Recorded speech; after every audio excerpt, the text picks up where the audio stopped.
নমস্কার বন্ধুরা, সবাইকে স্বাগত আবার একটা নতুন ভিডিওতে। তো আজকে আবার একটা নতুন ভিডিও নিয়ে চলে আসছি। আজকে একটা দুপুরের লাঞ্চের ভিডিও নিয়ে চলে আসছি। তাই যেখানে আমি থালে সাদা ভাত, লেবু আর কাঁচামরিচ দিলাম, দিয়ে যে এখানে আমি লাল শাক ভাজা করেছিলাম বাদাম দিয়ে, সেটাও দিয়ে দিলাম। আর সাথে দুটো বাদাম উপর দিয়ে ছড়িয়ে দিলাম। আর এই যে এখানে মায়া মাছ নিয়ে আসছিল, তা মচমচে করে ভাজা খেতে ভালো লাগে ভাতের সাথে, গরম ভাতের সাথে, তা এখানে সেটাও দিয়ে নিলাম।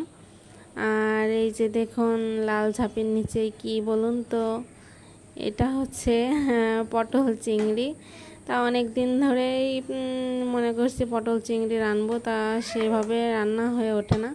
তা আজকে দুপুরে রান্না করলাম পটল চিংড়িটা। দেখুন কালারটা কি সুন্দর আসছে, কত সুন্দর কালারটা আসছে, দেখেছেন? এই যে পটল চিংড়িটা আমি বাটিতে তুলছি। তাই দেখুন কেবলই কড়াই থেকে লাভালাম, একদম ধোয়া উঠছে। গরম গরম ভাতের সাথে পটল চিংড়ি, সেই সুন্দর লাগবে। ভিডিওটা করেছি 2 দিন আগে, তা আজকে দিচ্ছি। তো দেখে আমারও এখন ভিডিওটা এডিট করতে যে লোভ লেগে যাচ্ছে। তো এই দেখুন লাল লাল চিংড়ি মাছের সাথে লাল লাল পটল চিংড়ি তরকারি। তাই এই ছিল আমার লাঞ্চ থালি। আর সাথে এই যে একটা কোন আইসক্রিম।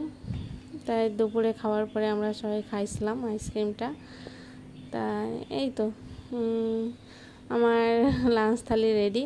তা আমার এই লাঞ্চ থালিটা কেমন লাগলো অবশ্যই কমেন্ট করে জানাতে ভুলবেন না। তো আজকের মতন টাটা।